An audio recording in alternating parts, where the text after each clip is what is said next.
High beams.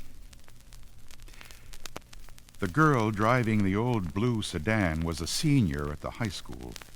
She lived on a farm about 8 miles away and used the car to drive back and forth. She had driven into town that night to see a basketball game. Now she was on her way home. As she pulled away from the school, she noticed a red pickup truck follow her out of the parking lot. A few minutes later, the truck was still behind her. I guess we're going in the same direction, she thought. She began to watch the truck in her mirror. When she changed her speed, the driver in the truck changed his speed.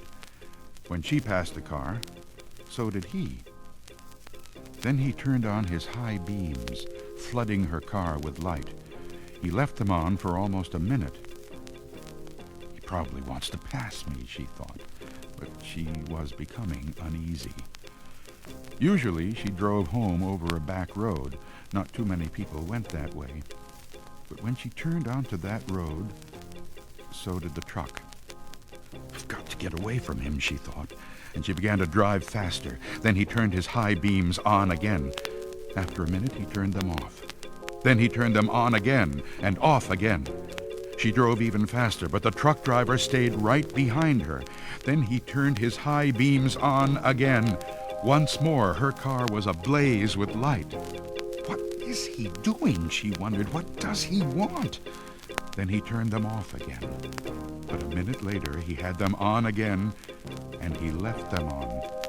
At last, she pulled into her driveway, and the truck pulled in right behind her. She jumped from the car and ran to the house. "Call the police!" she screamed at her father. Out in the driveway, she could see the driver of the truck. He had a gun in his hand. When the police arrived, they started to arrest him, but he pointed to the girl's car. "You don't want me," he said. "You want him." Crouched behind the driver's seat, there was a man with a knife. As the driver of the truck explained it, the man slipped into the girl's car just before she left the school. He saw it happen, but there was no way he could stop it. He thought about getting the police, but he was afraid to leave her. So he followed her car. Each time the man in the back seat reached up to overpower her, the driver of the truck turned on his high beams. Then the man dropped down, afraid that someone might see him.